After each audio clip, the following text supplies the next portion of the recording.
रूस, ईरान और उत्तर कोरिया की जिद कैसे दुनिया को परमाणु सुनामी की तरफ धकेल रही है, इसका खुलासा होगा, क्योंकि आज ही 4 ऐसे संकेत मिले हैं जो परमाणु युद्ध की मुनादी करते हैं। दूसरी बड़ी खबर, प्रधानमंत्री का कांग्रेस पर करारा वार। मंगलसूत्र के बाद प्रधानमंत्री ने हनुमान चालीसा के जरिए कांग्रेस पर किया वार। प्रधानमंत्री का पूरा बयान कुछ ही देर में होगा आपके सामने। वहीं तीसरी बड़ी खबर, अहम खबर जो भारत के लिए पराक्रम से जुड़ी है और भारतीय सेना का कैसे दुनिया में डंका बज रहा है, विदेश से क्या रिपोर्ट आ रही है, पूरे तथ्य रखेंगे आपके सामने। लेकिन शुरुआत बड़ी खबर के साथ कर रहे हैं और एक खास तस्वीर, चौंकाने वाली तस्वीर आपके सामने होगी। ये देखिए वो तस्वीरें, क्योंकि ये तस्वीरें मलेशिया से सामने आई हैं और जिसने भी ये तस्वीर देखी हैरान रह गया। नेवी के 2 हेलीकॉप्टर्स हवा में कैसे टकराए, ये देखिए।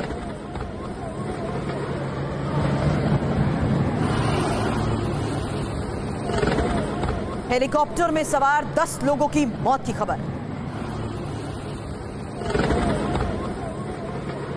मारे गए सभी लोग मलेशियन नेवी के कर्मचारी।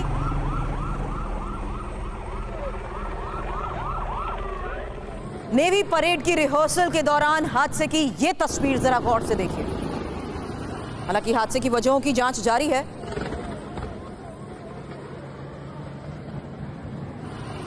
नेवी परेड की रिहर्सल हो रही थी और उसी रिहर्सल के दौरान हुई ये अनहोनी, जहां 2 हेलीकॉप्टर आपस में टकरा गए। एक स्टेडियम में जा गिरा, वहीं दूसरा देखिए किस तरीके से स्विमिंग पूल में गिरा। 10 लोगों की इस हादसे के बाद मौत हुई है।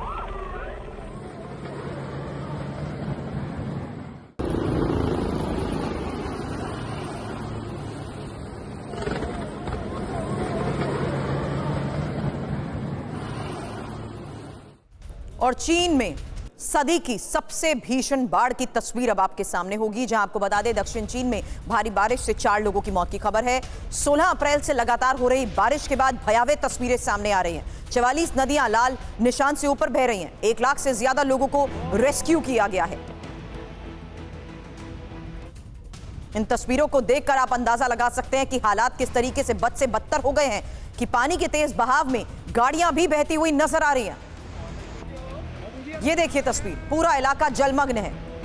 लोगों के घरों का सामान तो बह ही रहा है, लेकिन घरों के बाहर खड़ी गाड़ियां भी अब पानी में बहती नजर आ रही हैं।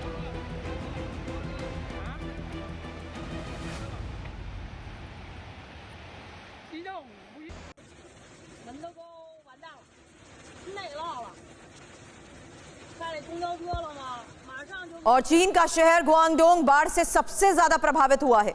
उसी की तस्वीर आपके सामने। मरने वाले 4 लोग गुआंगडोंग के ही बताए जा रहे हैं। नदियों का पानी सड़क पर आ गया है। सड़क पर खड़ी गाड़ियां खिलौने की तरह बहती जा रही हैं। ये देखिए तस्वीर।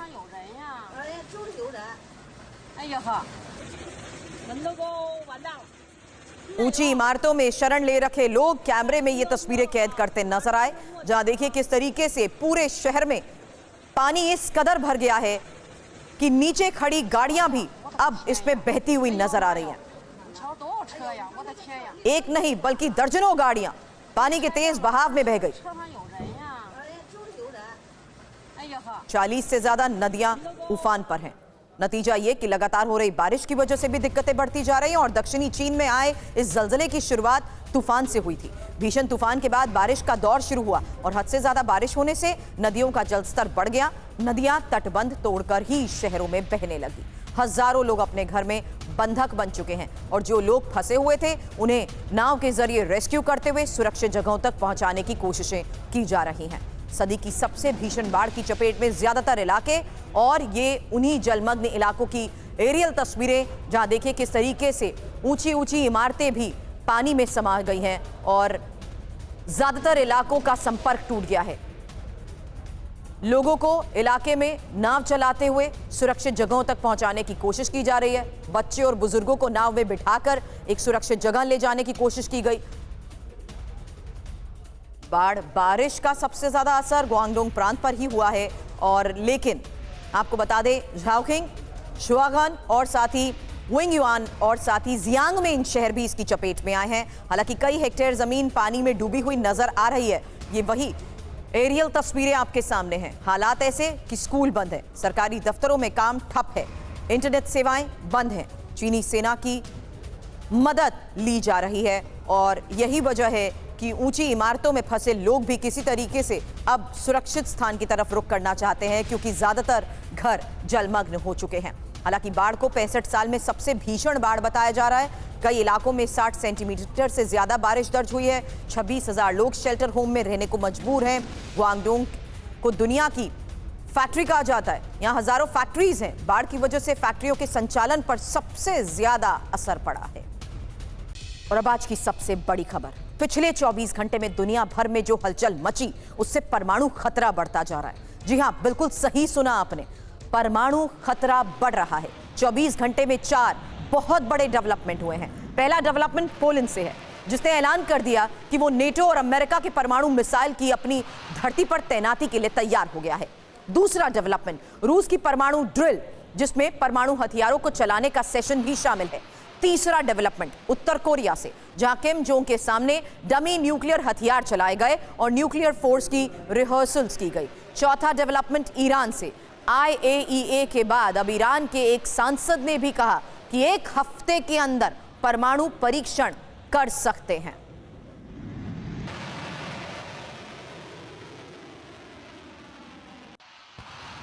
इन 4 बड़े डेवलपमेंट से जान लीजिए कि कैसे दुनिया परमाणु संघर्ष की तरफ बढ़ रही है। और दुनिया भर में चल रहे परमाणु एक्शन के 4 संदेश सबसे पहले आपके सामने रख रहे हैं, क्योंकि परमाणु खतरे की तरफ दुनिया, क्षेत्रीय तनाव कभी भी परमाणु युद्ध में बदल सकता है। संघर्ष क्षेत्रों का बढ़ना परमाणु खतरा बढ़ा रहा है। गैर जिम्मेदार देश दुनिया की सुरक्षा के लिए बड़ा खतरा है। ये जो परमाणु तनाव और 4 संदेश आपके सामने रखे हैं, उसी की एक इंफॉर्मेशन भी अब आपके सामने रख लेते हैं, क्योंकि बड़ी खबर जो आपको बताई, पोलैंड में तैनात होंगे नेटो के परमाणु हथियार। और पोलैंड के राष्ट्रपति डूडा ने इसका ऐलान कर दिया है। नेटो अमेरिका के परमाणु मिसाइल की तैनाती होगी और साथ ही परमाणु मिसाइल की तैनाती से रूस को खतरा है। पोलैंड के इस फैसले से रूस बेहद खफा है। तो पोलैंड में परमाणु गतिविधि, रूस में खलबली। ये क्यों कह रहे हैं? क्योंकि ये समझ लीजिए कि कैसे पोलैंड में परमाणु हथियार तैनात करना अहम है। फिलहाल इसका प्रस्ताव सामने आया है, लेकिन ये प्रस्ताव दुनिया को परमाणु युद्ध में झोंकने में कितना अहम है, ये समझना बहुत जरूरी है। इसलिए खास इंफॉर्मेशन आपके सामने, जहां देखिए किस तरीके से पोलैंड नेटो अमेरिका की परमाणु मिसाइल की तैनाती के लिए तैयार हो गया है। बेलारूस में रूसी परमाणु हथियार की तैनाती के बाद यह फैसला और रूस की घेरेबंदी के लिए पोलैंड का प्रस्ताव बेहद अहम है। अब पोलैंड में परमाणु हथियारों की तैनाती से रूस पर दबाव, और साथ ही पोलैंड में परमाणु हथियारों को रूस निशाना भी बनाएगा। अब पोलैंड के प्रस्ताव पर भड़के रूस को लेकर भी एक बड़ी खबर आपको बता दें, क्योंकि रूसी विदेश मंत्री लावरोव का इसको लेकर बयान आया कि पश्चिम परमाणु युद्ध भड़काना चाहता है। उकसावे की कार्रवाई के बुरे नतीजे होंगे। लावरोव के इस बयान के आधार पर एक सीधी चेतावनी और संदेश कि उकसावे की कार्रवाई के बुरे नतीजे भुगतने होंगे। Western is the key प्रोवोकेटर and Manish हमारे सहयोगी इस वक्त हमें ज्वाइन कर चुके हैं। मनीष, मैं आपसे स्टूडियो में आज चर्चा करना चाहती थी, लेकिन आप बाहर से मेरे साथ जुड़े हैं। उससे पहले एक मैप मैं यहां पर दिखाने वाली हूं, क्योंकि मैप के जरिए पोलैंड और रूस की पोजीशन और साथ ही पोलैंड में परमाणु हथियार तैनात होने के मायने समझना बहुत जरूरी है। तो पोलैंड की ये लोकेशन और आज के इस हालात में मनीष, जिस तरीके से आप वॉर को पिछले कई सालों से कवर करते आए हैं, मुझे इसके मायने भी जरूर समझाइएगा, क्योंकि ये बड़ा फैसला किस लिहाज से लिया गया है और इस फैसले का असर क्या हो सकता है। रूस आखिर इस फैसले को देखते हुए इतना रिएक्ट क्यों कर रहा है? देखिए सुरभि, सबसे बड़ी चिंता की बात तो यह है कि सभी देश परमाणु हथियारों के इस्तेमाल को लेकर ऐसे चर्चा कर रहे हैं जैसे कोई बच्चों का खेल हो, और उसमें कोई भी पीछे नहीं है। सब एक दूसरे पर आरोप लगा रहा है। रूस पश्चिमी देशों पर आरोप लगा रहा है, लेकिन रूस अपनी खुद तैयारी कर रहा है। ईरान के बारे में हम बता ही रहे हैं कि ईरान परमाणु हथियारों को लेकर कितना एक्टिव है। कल जिस तरीके से नॉर्थ कोरिया ने अपना टेस्ट किया, न्यूक्लियर टेस्ट किया, न्यूक्लियर ड्रिल किया है, वो अपने आप में बड़ा चिंताजनक है। लेकिन जो आपका सवाल है, देखिए बात यह है कि अमेरिका रूस को चारों तरफ से घेर रहा है, और घेरने के क्रम में पहले भी अमेरिका के बहुत सारे न्यूक्लियर वेपन दूसरे और सहयोगी देशों में थे। अब स्वीडन, फिनलैंड के बाद पोलैंड ने भी इसकी हरी झंडी दे दी है। तो जरा आप सोचिए, अगर रूस को हर तरफ से अमेरिकी परमाणु हथियारों से घेरा जाएगा, तो ऐसी स्थिति में रूस पर दबाव बनेगा, रूस पैनिक करेगा, और फिर उसका रिजल्ट वही हो सकता है जो बयान हमने अभी रूसी विदेश मंत्री का दिखाया।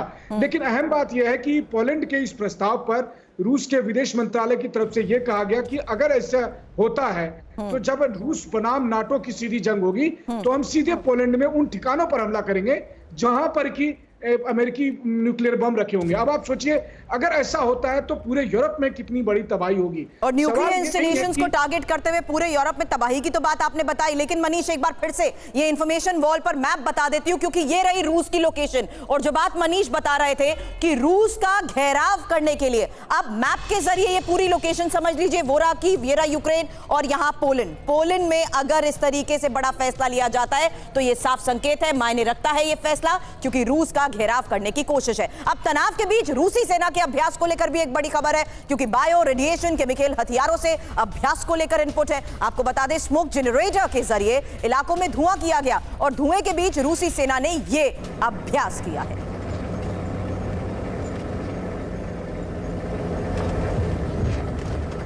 अब यह तैयारी क्या संकेत दे रही है? पोलैंड से परमाणु खतरे के बाद यह तस्वीरें जारी करना, स्मोक जनरेटर के जरिए इलाके में कैसे धुआं किया गया और धुएं के बीच रूसी सेना ने कैसे अभ्यास किया, वो तस्वीर हम आपको दिखा रहे हैं। आपको बता दें रेडिएशन केमिकल हथियारों से अभ्यास किया गया है और तनाव के बीच रूसी सेना का यह अभ्यास, जाहिर सी बात है रूस की भी बड़ी तैयारी की योजना है। अब पोलैंड से परमाणु खतरा, रूस की क्या योजना, इसी को लेकर इंफॉर्मेशन आपके सामने, क्योंकि रूस खुद पर परमाणु हमले की आशंका जताता रहता है और इस बार पोलैंड में जारी गतिविधियों से खतरा बढ़ गया है। इंफॉर्मेशन आपके सामने बताते हैं कि किसी भी परमाणु हमले को रोकने के लिए रूस की तैयारियां आखिर है क्या।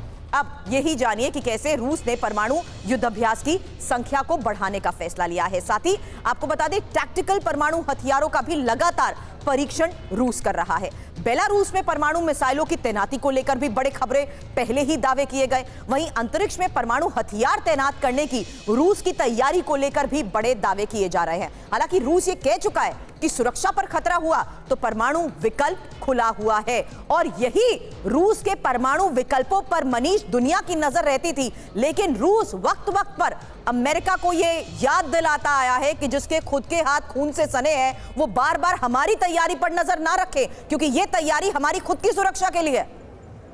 अब बिल्कुल देखिए ये हालात क्यों बन रहे हैं, ये हालात इसलिए बन रहे हैं क्योंकि दोनों सुपर पावर जो न्यूक्लियर ट्रीटी थी स्टार्ट 1 और स्टार्ट 2 उनसे अलग हो गए। तो ऐसा लग रहा है जैसे कोई निगरानी का मैकेनिज्म नहीं है, कोई नियंत्रण करने वाला नहीं है, कोई इनको रोक टोक करने वाला नहीं है और इसलिए सभी देश अपने अपने परमाणु ताकत में इजाफा कर रहे हैं। उस हिसाब से के तहत जो हम बात कर रहे थे, is it Russia versus NATO now?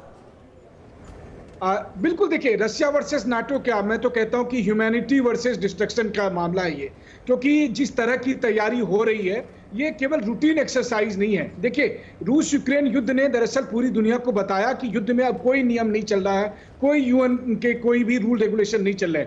मैं खुद इस बात का युद्ध क्षेत्र में गवाह हूं, मैंने खुद अपनी आंखों से क्लस्टर बम का इस्तेमाल होते हुए देखा है, फास्फोरस बम का इस्तेमाल होते हुए देखा है।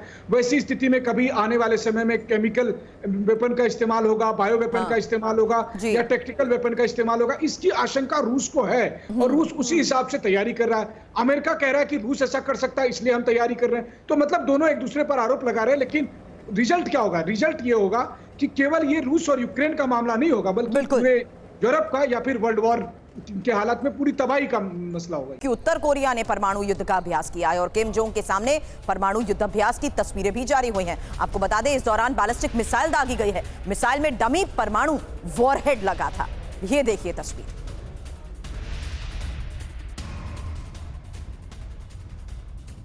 तानाशाह के परमाणु बॉम्ब से दुनिया पर खतरा और यही इंफॉर्मेशन आपके सामने, क्योंकि यहां देखिए super large multiple rocket system से परमाणु अभ्यास को लेकर खबर है। न्यूक्लियर फोर्स की सभी यूनिट को सक्रिय किया गया, रॉकेट पर डमी परमाणु वॉरहेड लगाया गया। डमी परमाणु बॉम्ब से 352 किलोमीटर दूर एक द्वीप को टारगेट किया गया और पूरे अभ्यास को असली युद्ध की तरह ही अंजाम दिया गया है।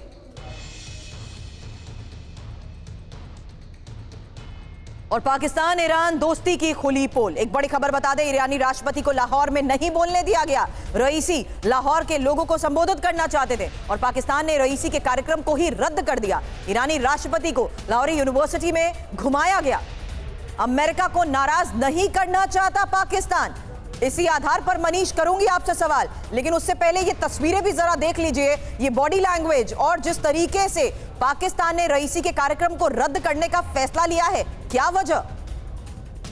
बिल्कुल, देखिए, ईरान के राष्ट्रपति पाकिस्तान के 2 दिन के दौरे पर थे। बड़े जोर शोर से, बड़ी मुश्किल से तो कोई एक गेस्ट पाकिस्तान को मिला था, कोई एक राष्ट्राध्यक्ष पाकिस्तान के दौरे पर आया था। तो पाकिस्तान ने जताने की कोशिश की थी कि देखिए हमारे और ईरान के बीच कितने अच्छे ताल्लुकात हो गए। हालांकि 3 महीने भी नहीं बीते हैं जब ईरान की तरफ से एरियल स्ट्राइक किया गया था। बहरहाल हुआ ये कि ईरान के राष्ट्रपति चाहते थे कि उनको एक लोगों को एड्रेस करने का मौका मिले, एक अच्छी खासी भीड़ हो और उसमें वो अपनी बात कह सकें। और मुझे लगता है कि वो एक प्लेटफॉर्म देखना चाह रहे थे, एक अंतर्राष्ट्रीय प्लेटफॉर्म, जहां से कि वो पूरी दुनिया को बता सके कि ईरान इजराइल का जो कॉन्फ्लिक्ट है उसमें ईरान की मंशा क्या है और किस तरीके से आगे बढ़ेंगे। लेकिन पाकिस्तान को ये लगा कि रईसी को अगर ये इतना बड़ा प्लेटफॉर्म दिया गया पाकिस्तान में, तो इससे सऊदी अरब भी नाराज होगा और अमेरिका भी नाराज होगा, जिसकी हालत अभी, जिस हालत में पाकिस्तान अभी है नहीं, क्योंकि पाकिस्तान को तो हर जगह से चंदे चाहिए तभी उनका गुजारा चलेगा। तो केवल रईसी साहब कुछ दे देंगे उससे इनका काम चलेगा नहीं। तो भले ही वो शहबाज शरीफ के साथ गले मिल रहे हों, बड़ा झप्पी सप्पी ले रहे हों, लेकिन हकीकत ये थी कि जब ईरान के राष्ट्रपति ने ये इच्छा जाहिर की तो उनको कहा अच्छा जी देखते हैं और फिर कार्यक्रम आखिरकार रद्द ही कर दिया गया। चलिए मनीष, आप मेरे साथ बने रहे। एक और बड़ी खबर का हम रुख कर रहे हैं और बात होगी आगे भारत के शौर्य की। रक्षा क्षेत्र में भारत दिनों दिन ताकतवर हो रहा है और भारत की रक्षा ताकत का डंका विदेशों में भी बज रहा है। अब रक्षा क्षेत्र में भारत कितनी बड़ी शक्ति है, इसका अंदाजा लगा सिप्री यानी Stockholm International Peace Research Institute की एक रिपोर्ट में।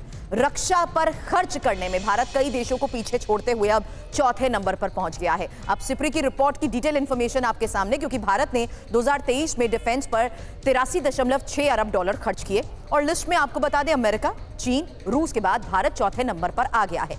भारत फाइटर जेट्स, टैंक और मिसाइल को आधुनिक करने में सबसे ज्यादा पैसा खर्च कर रहा है। अब जिस तरीके से महायुद्ध की ग्लोबल दस्तक के तहत हम ये चर्चा करते हैं, अब ये रिपोर्ट क्या बड़े दावे कर रही है, क्योंकि दुनिया में एक साथ कई मोर्चों पर जिस तरीके से जंग चल रही है, ऐसे में कहना गलत नहीं होगा कि दुनिया तीसरे विश्व युद्ध के मुहाने पर खड़ी है। अभी सभी देश अपने आप को मजबूत करने में भी जुटे हुए हैं और खतरे को देखते हुए देशों ने अपना रक्षा बजट भी बढ़ा दिया है। अब रक्षा पर खर्च करने में भारत भी जिस तरीके से तेजी से आगे बढ़ रहा है, भारत इस लिस्ट में 4थे नंबर पर पहुंच गया है। आपके सामने हम टॉप देशों की वो डिटेल रख रहे हैं जिन्होंने 2023 में सबसे ज्यादा डिफेंस पर रुपया खर्च किया है। और महायुद्ध की इस ग्लोबल दस्तक के बीच ये डेटा जरा गौर से देखिए, क्योंकि दुनिया में डिफेंस पर खर्च के तहत ये डेटा आपके सामने, जहां 2443 बिलियन डॉलर, जिसमें अब कौन कौन से देश कितना खर्चा इसमें कर चुके हैं, जहां अमेरिका इस फहरिस्त में नंबर 1 है जो कि 916 बिलियन डॉलर, चीन दूसरे नंबर पर 296 बिलियन डॉलर, रूस तीसरे नंबर पर 2022 से 24% ज्यादा होते हुए यह आंकड़ा अब 109 बिलियन डॉलर पहुंच गया है, जबकि भारत 4थे नंबर पर, जिसमें 2022 से 51% इजाफा हुआ है। और यह इजाफा जिस तरीके से हुआ है उसके मुताबिक भारत 83.6 बिलियन डॉलर खर्च कर रहा है। और यूक्रेन हालांकि इस फहरिस्त में 5वें नंबर पर है, जहां देखिए 64.8 बिलियन डॉलर, और इजराइल 2022 से 24% ज्यादा 27.5 बिलियन डॉलर। अब सिप्री के ये जो आंकड़े हैं ये 2023 के आंकड़े हैं। एक और इंफॉर्मेशन आपके सामने रखते हैं, क्योंकि भारतीय सेना को आधुनिक बनाने में अरबों रुपए खर्च कर रहे हैं। साथ ही भारत रक्षा निर्यात क्षेत्र में भी जिस तरीके से तेजी से आगे बढ़ रहा है, उसी आधार पर यह इंफॉर्मेशन आपके सामने साल 2023-24 की, जहां 21,083 करोड़ रुपए का रक्षा निर्यात हुआ और 2023-24 में ही रक्षा निर्यात में 32.5% की बढ़ोतरी भी दर्ज की गई है। इंपॉर्टेंट ये कि 84 देशों को हथियार बेचे गए हैं और 50 भारतीय कंपनियों का ये जो अहम योगदान है, ये इस बात का सबसे बड़ा सबूत है। मेरी सहयोगी अंजू निर्माण भी इस वक्त हमें ज्वाइन कर चुकी है और मनीष झा भी इस वक्त हमारे साथ जुड़े हुए हैं। अंजू, एक क्विक रिएक्शन इस लिहाज से जानना जरूरी है कि किस तरीके से भारतीय कंपनियों के योगदान के बलबूते ही आज हम ये महत्वपूर्ण आंकड़े सामने रख रहे हैं कि भारत 84 देशों को हथियार बेच रहा है। जी बिल्कुल सुरभि, ये बहुत बड़ी बात है कि भारत 84 देशों को सैन्य हथियार भेज रहा है। और सबसे बड़ी बात है कि जो लगातार अगर हम खर्चे की बात करें तो सैन्य हथियारों पर भारत लगातार खर्चा भी कर रहा है, खुद को अपग्रेड भी कर रहा है। चाहे नेवी की बात करें, एयरफोर्स की बात करें या आर्मी की बात करें, हर तरह के जो हथियार हैं उनको लगातार अपग्रेड किया जा रहा है, भारत खर्च कर रहा है। वहीं दूसरी ओर भारत से लगातार दूसरे देश जो हैं वो निर्यात भी कर रहे हैं। तो ये अपने आप में एक बड़ी तस्वीर है। और अगर हम पूरे ग्लोबल की तस्वीर करें तो पूरे दुनिया में भारत चौथा ऐसा देश है जो लगातार हथियारों के ऊपर इतना बड़ा खर्चा कर रहा है। वहीं भारत से इतने सारे देश जो हैं वो हथियार खरीद रहे हैं। 83.6 बिलियन का ये जो पूरा टारगेट है ये भारत ने अचीव किया है और दुनिया की जो लिस्ट है उसमें चौथे नंबर यानी चौथे पायदान पर आ गया है। वहीं अगर हम इसकी वजह, सबसे बड़ी वजह की बात करें तो भारत रक्षा में इतना ज्यादा खर्चा इसलिए भी कर रहा है क्योंकि जैसे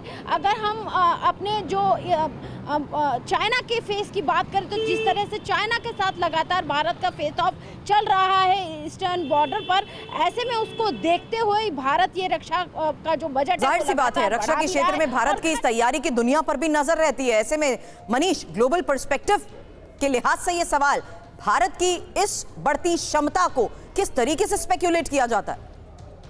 देखिए, इसमें कोई दो राय नहीं कि भारत के सामने जो चुनौती है उस वजह से भारत को अपने रक्षा बजट में इतना ज्यादा खर्च करना पड़ रहा है कि लगभग 83.6 बिलियन डॉलर का उन्होंने रक्षा बजट में खर्च किया पिछले साल। लेकिन अगर आप कंपेयर करें ग्लोबल में तो आप देखिए कि जो टॉप 10 कंट्री हैं जो सबसे ज्यादा रक्षा क्षेत्र में खर्च कर रहे हैं उसमें अमेरिका अकेला 916 बिलियन डॉलर खर्च कर रहा है और बाकी 9 कंट्री को जोड़ दें तब भी वो अमेरिका से कम है। तो आखिर अमेरिका रक्षा क्षेत्र में इतना खर्च कर क्यों रहा है? और दूसरी बात है कि जब सभी देश इतना खर्च कर रहे हैं रक्षा क्षेत्र में तो उसका परिणाम क्या होगा? उसका परिणाम फिर जंग ही होगी। अगर आप हथियार खरीद रहे हैं, हथियार बना रहे हैं, हथियार बेच रहे हैं, हथियार मंगा रहे हैं तो फिर ये डेवलपमेंट वर्क में तो काम आएगा नहीं, इसका काम तो युद्ध में ही होगा। और ऐसी स्थिति में जब हर देशों के पास इतने भारी मात्रा में हथियार होंगे तो फिर विश्व युद्ध तो तय ही है, बड़ी तबाही होगी।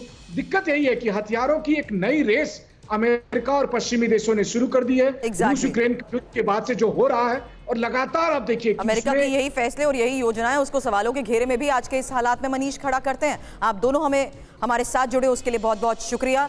अब आगे बढ़ेंगे लोकसभा चुनाव के संग्राम की बड़ी खबरों पर। लेटेस्ट इंफॉर्मेशन आपके सामने होगी जहां आपको बता दें कि राजस्थान के टोंक से प्रधानमंत्री मोदी ने कांग्रेस पर बड़ा हमला किया है और पीएम मोदी ने कहा कांग्रेस राज में आस्था का पालन करना मुश्किल था, हनुमान चालीसा सुनना गुनाह था। पीएम ने कहा शोभा यात्रा पर पथराव करने वालों को कांग्रेस ने सुविधा दी है। कांग्रेस के शासन वाले कर्नाटका की कुछ दिन पहले वहां एक छोटा दुकानदार, उसको सिर्फ इसलिए बुरी तरह से पीटा गया, लहूलुहान कर दिया गया क्योंकि वो अपनी दुकान में बैठे बैठे हनुमान चालीसा सुन रहा था। ये कांग्रेस की कर्नाटका की सरकार का काम देखिए। अपनी छोटी सी दुकान में एक गरीब आदमी भक्ति भाव से प्रभु हनुमान जी का स्मरण करते हुए हनुमान चालीसा सुन रहा था, उसको लहूलुहान कर दिया गया। आप कल्पना कर सकते हैं कांग्रेस के राज में हनुमान चालीसा सुनना भी गुनाह हो जाता है।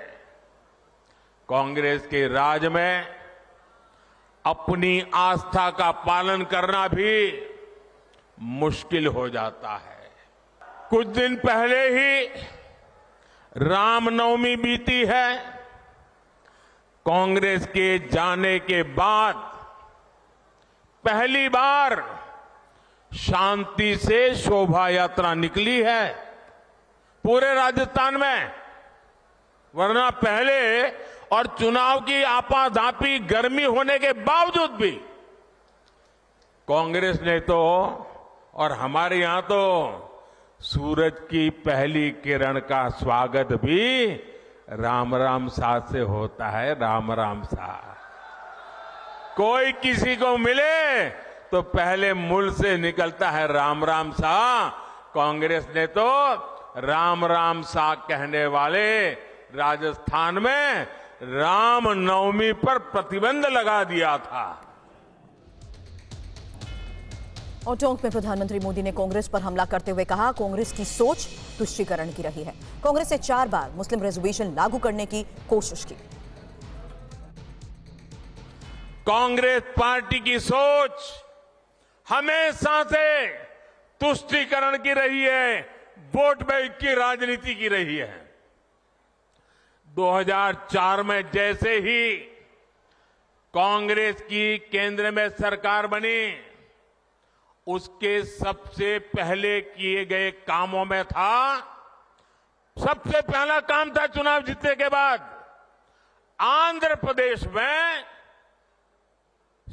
एससी एसटी के रिजर्वेशन में से कमी करके मुसलमानों को रिजर्वेशन देने का प्रयास। ये एक पायलट प्रोजेक्ट था जिसे कांग्रेस पूरे देश में आजमाना चाहती थी। 2004 से 2010 के बीच कांग्रेस ने 4 बार आंध्र प्रदेश में मुस्लिम रिजर्वेशन लागू करने की कोशिश की। साथियों, कांग्रेस की इन साजिशों के बीच मोदी आज आपको खुले मन से गारंटी दे रहा है, दलितों, पिछड़ों और आदिवासियों का आरक्षण न खत्म होगा। ये मोदी की गारंटी है। आरक्षण न खत्म होगा और न ही उसे धर्म के नाम पर बांटने दिया जाएगा। ये मोदी की गारंटी है। 2020 में आरक्षण की संवैधानिक समय सीमा खत्म हो रही थी और उस समय आपने मोदी को सेवा के लिए बिठाया हुआ था। ये मोदी है जिसने दलितों, आदिवासियों का आरक्षण और 10 साल के लिए बढ़ा दिया था। और पश्चिम बंगाल के मालदा में चुनावी रैली में बोले अमित शाह। बड़ी खबर आपको बता दें, सीएए पर अमित शाह का ये बड़ा बयान, कोई सीएए को हाथ नहीं लगा सकता। कांग्रेस ममता बनर्जी की हिम्मत नहीं, हर हिंदू शरणार्थी को नागरिकता मिलेगी। ममता बनर्जी घुसपैठियों को घुसा रही है। सीएए आना चाहिए या नहीं आना चाहिए? बांग्लादेश से हिंदू, सिख, बौद्ध, जैन आए हैं, उनको नागरिकता मिलनी चाहिए या नहीं मिलनी चाहिए? ये ममता दीदी विरोध कर रही। मैं ममता दीदी को पूछने आया हूं, बांग्लादेश से आए हुए हिंदू, बौद्ध शरणार्थियों को नागरिकता मिले, उसमें आपको क्या तकलीफ है? क्या तकलीफ है? क्या अधिकार नहीं है उनका बंगाल पर? भाई और बहनों, अधिकार है या नहीं है? जोर से बोलो, अधिकार नहीं है। अरे एक और तो दीदी, आप घुसपैठ करा रही हो और घुसपैठियों को घुसा रही हो, और दूसरी ओर शरणार्थियों की नागरिकता का विरोध करती। आज कांग्रेस पार्टी ने कह दिया कि अगर वो सत्ता में आएंगे तो सीएए नाबूद करेंगे। मैं कहकर जाता हूं, कांग्रेस पार्टी या ममता बनर्जी की हिम्मत नहीं है सीएए को हाथ लगा कर देखे, हर हिंदू शरणार्थी को नागरिकता मिलेगी, मिलेगी, मिलेगी। और बिहार की सियासत से भी लेटेस्ट अपडेट आपके सामने, जहां तेजस्वी यादव का एक बयान तेजी से वायरल हो रहा है। और तेजस्वी यादव ने पूर्णिया में एक रैली को संबोधित करते हुए कहा कि अगर इंडिया को वोट नहीं देना है तो एनडीए को दें, अगर आपको बीमा भारती को वोट नहीं देना है तो एनडीए को वोट दो, लेकिन किसी और को मत दो। तेजस्वी के बयान के बाद पूर्णिया से निर्दलीय उम्मीदवार पप्पू यादव ने तेजस्वी यादव के बयान पर पलटवार किया। पप्पू यादव ने कहा कि उन्होंने तेजस्वी की तुलना बिच्छू से करते हुए कहा कि वो बीजेपी के लिए काम कर रहे हैं। या तो एनडीए या तो इंडिया की लड़ाई है। या तो आप इंडिया को चुनो, और इंडिया को अगर नहीं चुनते हो बीमा भारती को, तो आप एनडीए को चुन रहे हो। साफ बात, साफ बात है। बिच्छू बड़ा काट रहा था साधु को, किसी ने पूछा कि भाई इसको बिच्छू काट रहा है, इसको मतलब दीजिए। बोला उनका जो काम है काटने का, बिच्छू का, वो काट रहे हैं। संत का काम है उसको माफ करना। वो योद्धा हैं, राजा हैं, हम लोग रंग हैं। राजा के बारे में बड़ी मुंह छोटी बात हमें नहीं करनी चाहिए। उन लोगों को लगता है पब्लिक दुनिया मूर्ख है, हम जो बोल देंगे वही सही। तो उनका लक्ष्य है देश, और कुछ लोगों का लक्ष्य है कुर्सी, कुछ लोगों का लक्ष्य है 2025। हालांकि वीडियो वायरल होने के बाद तेजस्वी यादव ने क्या सफाई दी, ये भी सुनिए। किस तरह का अफवाह चलाते हैं कि तेजस्वी ने एनडीए के लिए वोट मांगे। उनको समझ में नहीं आ रहा कि हम लोग लड़ रहे हैं देश के संविधान और लोकतंत्र को बचाने के लिए, लेकिन कुछ लोग बीजेपी का ताबड़तोड़ तेल मालिश करने में लगे हुए। लेकिन हकीकत यही है कि तेजस्वी यादव का पूर्णिया में चुनावी रैली के दौरान दिया गया बयान उनके लिए गले की फांस बनता दिख रहा है। तेजस्वी के बयान के बाद बीजेपी ने कहा यह हताशा में दिया गया बयान है, वहीं जेडीयू ने भी तेजस्वी पर तंज कसा। ये पूरी तरह हताशा का बयान है, हार मानने वाले का बयान है, और भारतीय जनता पार्टी जानती है कि ये लड़ाई कहीं है ही नहीं। 40 की 40 सीट भारतीय जनता पार्टी जीत रही है। बीमा भारती जो अति पिछड़ा समुदाय की महिला है, उस महिला अभ्यर्थी के खिलाफ आपने जो उनके सामने उपस्थिति में जिस ढंग का मंतव्य दिया है, उनके कद को छोटा करने की कोशिश की है, उनके चुनाव की हारने की भविष्यवाणी आपने कर दी है। हताशा और निराशा में 40 सीट पर आपको एहसास हो रहा होगा कि गाड़ी खुल गई दिल्ली के लिए और आप पैसेंजर ट्रेन पर चढ़े रह गए, जिसके चलते आज अति पिछड़ा की बेटी के साथ आपने अन्याय किया है। इस पर बिहार की जनता को नजरिया साफ करिए। और अब अरविंद केजरीवाल से जुड़ी बड़ी खबर पर लेटेस्ट अपडेट आपके सामने, जहां शराब घोटाले में केजरीवाल की न्यायिक हिरासत बढ़ गई है। केजरीवाल की न्यायिक हिरासत 7 मई तक बढ़ी है। राउज एवेन्यू कोर्ट ने 7 मई तक न्यायिक हिरासत बढ़ाई है। आपको बता दें कि कविता चरणप्रीत सिंह की भी न्यायिक हिरासत 7 मई तक बढ़ी है।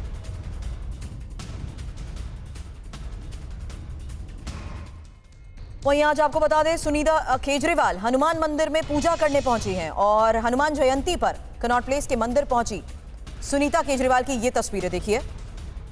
हालांकि पूजा अर्चना करने के बाद उनकी तरफ से क्या कहा गया सुनाएंगे, क्योंकि TV9 से सुनीता ने कहा कि हनुमान बाबा सबका मंगल करें, केजरीवाल के साथ आऊंगी जल्द। सुनीता जी क्या मांगा भगवान से, क्या मांगा भगवान से? यार इसीलिए नहीं आने दे रहे थे तुम लोगों को। भगवान से क्या मांगा आपने? हनुमान बाबा सबको सद्बुद्धि दे, सबका मंगल करे, सबके कष्ट दूर करे, मेरे भी। क्या क्या जल्द कामना करिए।